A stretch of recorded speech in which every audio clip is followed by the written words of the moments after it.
Welcome to Teatro Absurdo with Huilo Marvavilla, brought to you by Jaguar Bridge Productions and The Great Mystery. Well, hello there, podcasters. Welcome to Teatro Absurdo. I'm Willow Marvavilla, and this is Series 3.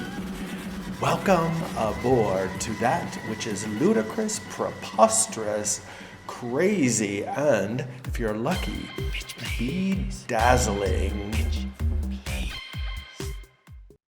Well, hello everyone. Welcome back to Teatro Absurdo podcast and this special series presentation on the Jaguar portals and the destruction and the remaking of them, and just what makes art and art cool and makes art special.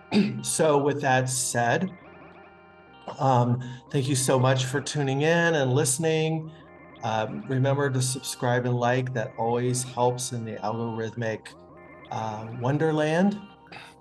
And I think today's absurdity is, I was reading on a post somewhere that there's an actual phobia. I believe it's called chromophobia, but if not, we'll make that up. And it's the fear of color. And I think, now that's something that's going on in the spectral hallucination of the general public. Certainly in the States, gets a real buzz on that one because, there's always this sort of muted color in the States and some other places, and muted colors for guys, and just these associations with, like, can I have a bright color? Can I have a contrasting color? Beige, really popular. In fact, one day I was driving around with a friend of mine in San Francisco, which is, kind of one of the more cool places for color. However, not really, because I think we were riding down Fell Street or something. And I was looking at all the row houses, and it was like, 100 versions of beige and putrid puke colors, diarrhea colors, I don't know, and dismal as hell. And that coupled with that cold fog, that's just nasty shit. So I was saying to a friend of mine who's in the car, I was like, why can't, people paint things a little more brilliantly colored? It doesn't take much more money to paint something a bright blue. And so fuck your neighbors that you're actually trying to bedazzle, uh, the world sphere. And my friend said, well, Willow, your motto should be make it beautiful. And it is. And that's certainly an aspiration of artistry, being an artist. So I wanted to go into a couple things. I want to just be sure that there's a couple caveats in this, that I'm not going to describe every single symbol in the painting and what it meant. Some of it's for the viewer, and sometimes I forget at my age. I haven't seen some of these paintings for a long time, and they're destroyed. And sometimes it's just an invitation for the viewer, to the participant, rather, in art, to just go a little bit further than the objectivity, the static review of a painting, and the incessant need to criticize something, with adverse commentary. So with that said, in the mystery of the Jaguar Porto paintings, it always amazes me where artist ideas come from. And I've been certainly alluding to, I would hear voices and this and that and the other thing. I was sort of scanning the internet today to look at, commentary on entities or inorganic beings and the destruction of art or the thwarting of human consciousness and the advancement of awareness and trying to push back at that energy fields. But I think we do that to ourselves very good by giving the power up for our perception of reality to corporations, religions, governments, and really weird social constructs. So that's sad.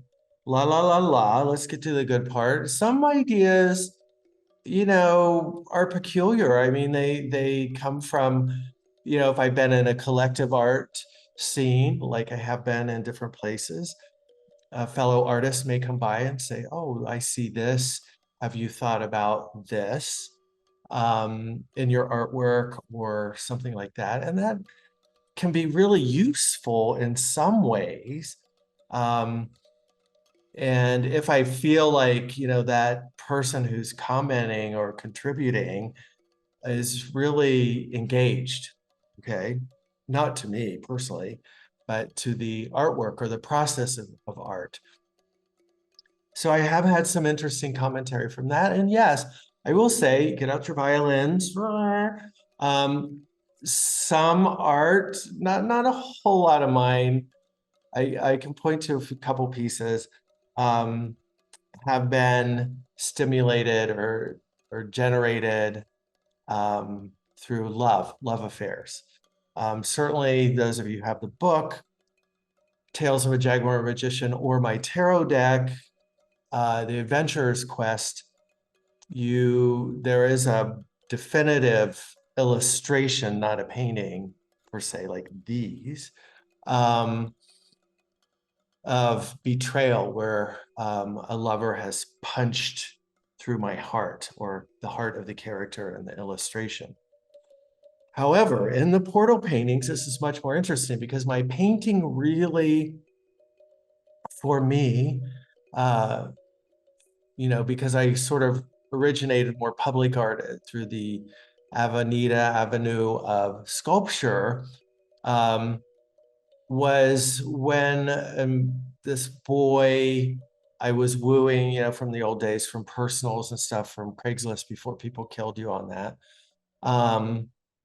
Sort of an online crush, telephone crush. We were talking, and he seemed like he had some money, and he was like, I want to commission you to do a painting for my birthday.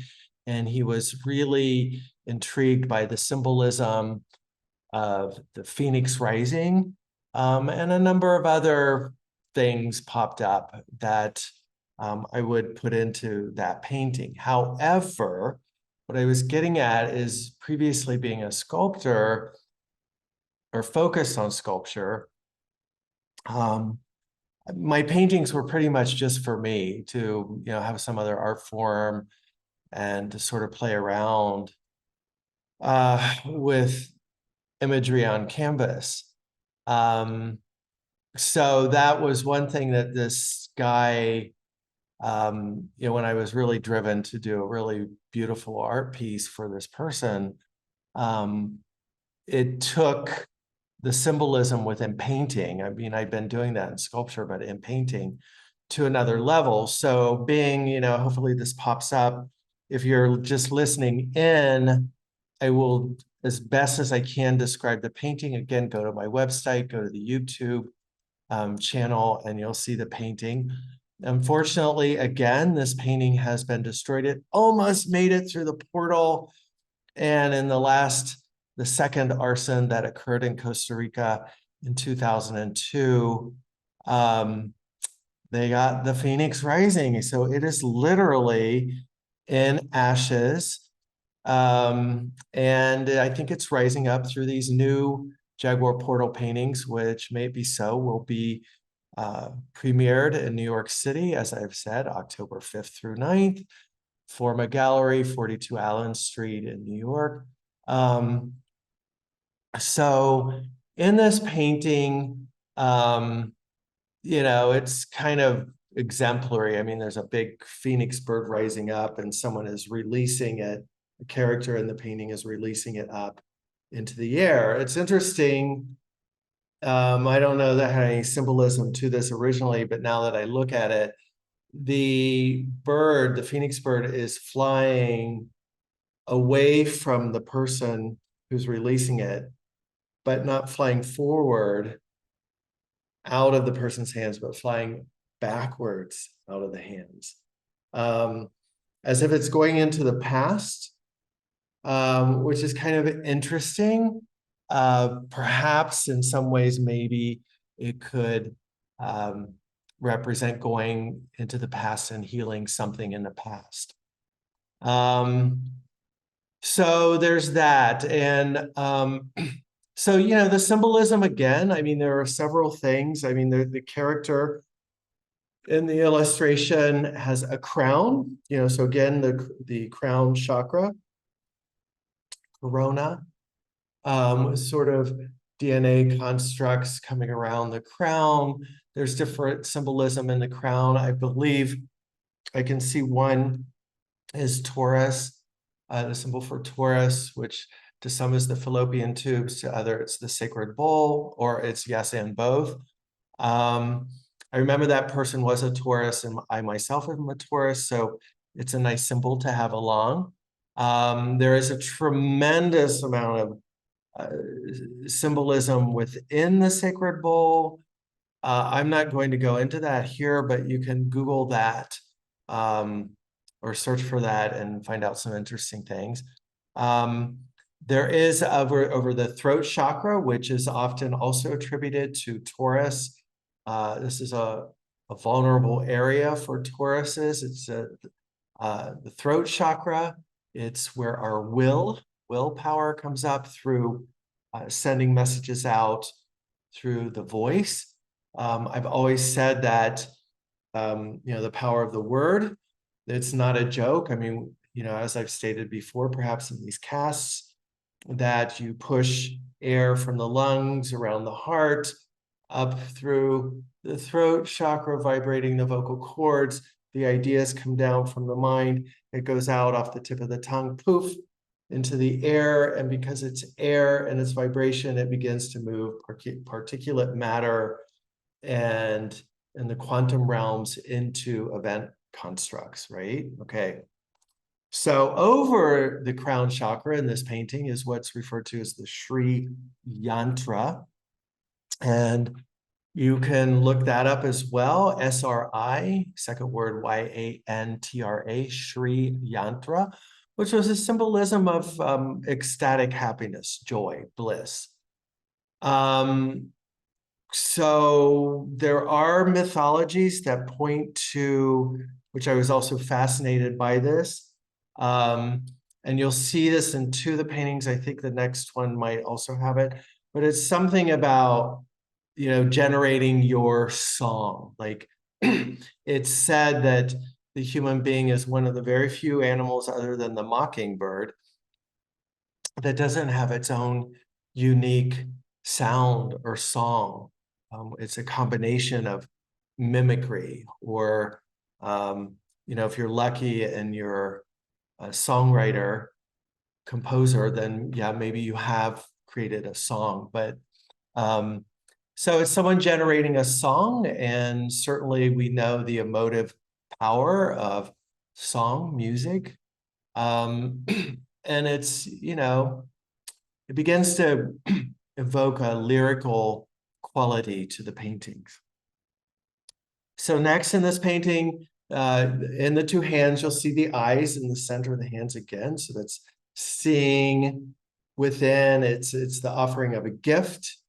Vision is, the more we expand our vision, the bigger the gift we can give to the world, I hope. But out of one of the hands is coming jasmine flowers. So I know that boy really liked the scent of jasmine.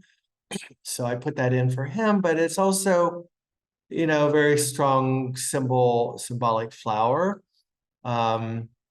I remember growing jasmine and honeysuckle on my porch in Sonoma years ago, and it is very enchanting to smell. Not sickening replica jasmine that you can get in faux aromas in many, many products. The real stuff is quite amazing.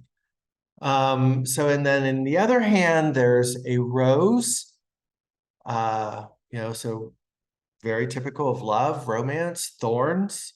Can't have a rose without thorns. So, to think that there's this perfect love with no problems, that's another thing.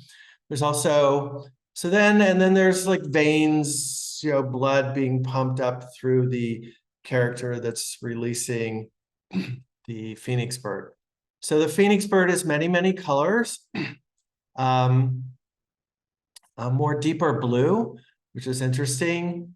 I want to just give a little sidebar that this was a painting, one of the earlier ones, where I was experimenting using chalks over acrylic paints to give a little more organic textural ambiance to the painting, yet that became difficult to maintain, mostly because the chalks rub off eventually. And two, if you varnish them, even with spray, it would taint the chalks, maybe not even be able to see that they were there. And you kind of lost the feeling of the contrast between the two mediums. And I just liked, I wouldn't say the primitiveness of using chalks over acrylic,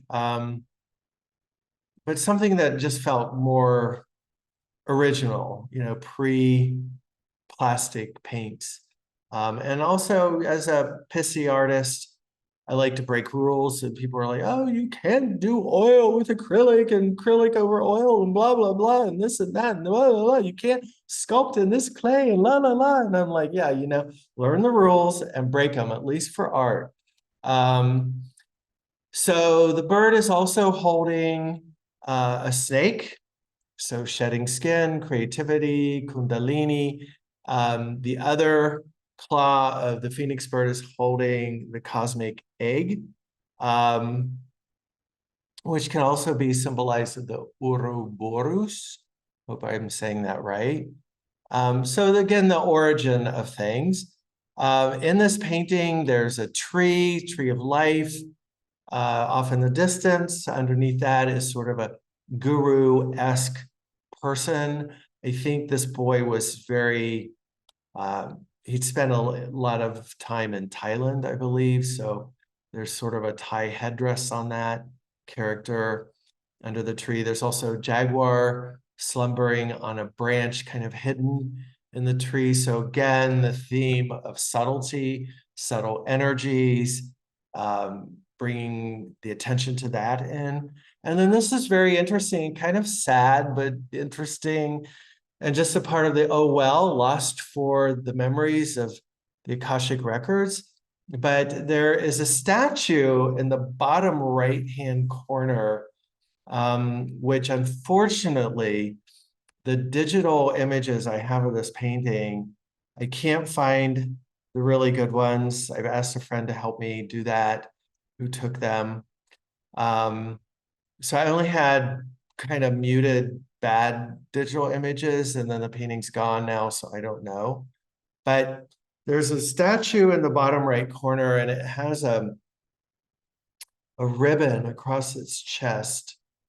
And I know I put some really cool, well thought of phrase in Latin across there. It wasn't e pluribus unum, nor was it novus ordo seclorum, which that one's New World Order, which I used that a lot to try to wake people up to George Bush's one's bullshit about, oh, what's the New World Order? I'm like, no. So that's just kind of lust for the spirits. And for those of you who can't see the painting, in the background is water. So water is always, not always, but in my case, in this case, is a symbol of divine energy, freshness, something new, not necessarily the baptismal sort of thing. and a very fiery sky. So there you have the phoenix and the flames. And then there's a mountain. So mountains are considered, something in this painting that we've achieved. We've climbed over the mountain. It's like, ooh. And but one of the things I want to just move back to really quickly was that again on the song, and it was said in some mythologies, and I think I forgot to mention this, but that right before the phoenix bird burns itself up, it sings the most beautiful song. And I really liked that when I heard that, or made it up. I don't know. But because I think in some ways it's kind of, if you listen really carefully right now, turn off the fear generative news. Please, people, look at my art, look at more art, listen to more music, ballet, I don't know, anything. But I think we can hear some of the most beautiful songs ever heard. And, given that, and then the absurdity is, as I begin to wind this podcast up today, is that there are releases in the news after I told you not to look at it. I'll report it to you. Look at this face. You want to listen to me. Is that there is less bird song. So those of you that are in your younger years, you're just not seeing it or hearing it. So why would you care? And there have been studies somewhere, I read them or made them up because they sound good, that the body responds to all these subtle energies, people, not just this crash, bam, blah, blah, blah. So if you're listening to news 24/7, my God, what is that doing to your cellular membranes? And because it's vibration that's going in and it's releasing cortisone and adrenaline and everything else in your body. You want endorphins, serotonin, dopamine. But anyway, there's the belief that, we're listening to less bird song and just general nature sounds. I mean, I'm in a place, there's no insects left, and you can't hear insects. And, this is because of sugar. Sugar, sugar, sugar, sugar, sugar. It takes a lot of pesticides, a lot of burning, a lot of smoke to get you that sweetness. Are you sweet enough, kids? But here's the thing I was talking about cellular stuff, is there was a story once I made up or heard that our bodies respond to bird song, especially in the morning. And I'm lucky enough that here, even in this wild zone that I'm in, I hear bird song every morning. And when I lived way south of the border in the deep tropics, it would start at 4 a.m. and it was loud. Some people would complain about it. I couldn't sleep because the birds were so loud. I was like, and you can sleep through garbage trucks, car alarms, and your husband's newscasts, whatever that are going on. So there's just, but they said that by listening to bird song or hearing it in the morning, it sends signals to the body that everything's okay. Wow, isn't that cool? So ponder that in the absurdity of everything. And yes, those of you with color phobia, paint your house brilliant blue, raspberry red, like all those colors of Kool-Aid when we were kids. And yeah, I drank a good Kool-Aid. So, my dears, thank you for tuning in to Teatro Absurdo. And we'll be doing this as many times as we can. And please, again, subscribe, like, share this with other people. This is going to get deeper and deeper. And we're really going to start diving into the mystery of what I think could have been the energy destroying all of these paintings. So there you have it. Many, many, many blessings until we meet again. Tra-la-la-la, triangle. And that was it, my dear friends. Teatro Absurdo Series 3, brought to you by Jaguar Bridge Productions, angels, guardians, guides, and perhaps a few demons if you're lucky, from the underworld. So tune in to us on all the major social circuits around the universe. Bye-bye.